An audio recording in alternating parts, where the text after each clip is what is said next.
Bonjour, bienvenue à Tokyo, bienvenue et merci à Michael Laforge de nous recevoir. Bonjour. Bonjour, alors Michael, vous êtes associé, on dit partenaire ici chez Ernst & Young à Tokyo. Et alors ce qu'on aimerait savoir, c'est votre clé de décryptage pour nous faire peut-être mieux comprendre cette société japonaise et cette appétence. On voit des robots dans les magasins, on voit cet attrait pour la technologie. Est-ce que vous pouvez nous donner des clés d'interprétation? Oui, alors tout d'abord, il faudrait commencer par un peu d'histoire et pour vous rappeler en fait que le Japon est une terre d'innovation technologique, puisqu'il y a quelques années, ils ont mis en place leur TGV japonais, le Shinkansen. Ils sont aussi à l'origine des robots industriels. Et donc le Japon a gardé en fait cette tradition d'acceptation de la technologie. Et je ferai en fait un discours en deux parties, plutôt dans la vie privée des Japonais et la vie professionnelle. Donc si on commence par la vie privée des Japonais, les Japonais sont dans une société de confort. Donc les robots sont utilisés par les Japonais pour les aider au quotidien dans toutes leurs tâches. Et on le voit notamment à notre époque pour les Japonais, qui est une société vieillissante, avec une démographie en déclin, vers les personnes âgées, qui utilisent de plus en plus de robots, que ce soit pour les aider à porter les choses, donc les exosquelettes, les aider dans leurs tâches ménagères, donc pour soit des tâches ménagères de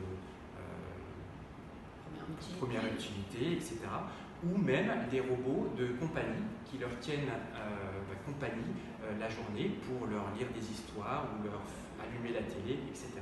Donc ça se traduit concrètement et actuellement pour les Japonais dans des tâches véritablement basiques quotidiennes pour les suppléer dans leur quotidien.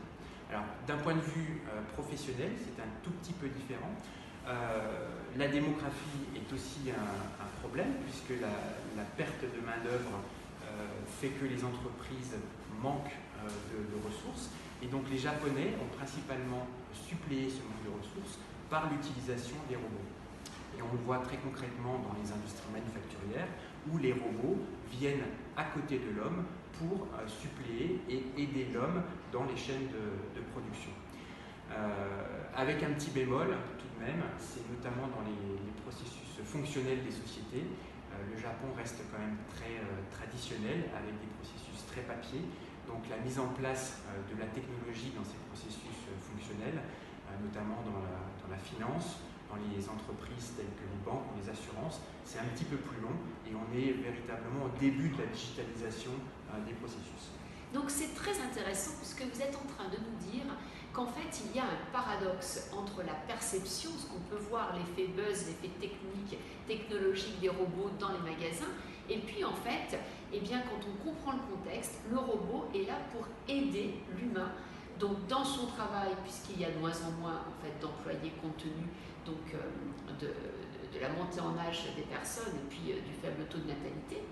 Et on comprend bien donc en fait on est dans un rapport d'aide, de gratification, que ce soit dans les objets, on le voit ici dans les magasins, vous avez des objets de première utilité qui sont technologiques et qui sont donc vraiment en aide, que ce soit pour le maquillage, que ce soit pour la cuisine ou pour aider avec les charges. Et c'est très intéressant de comprendre ce point.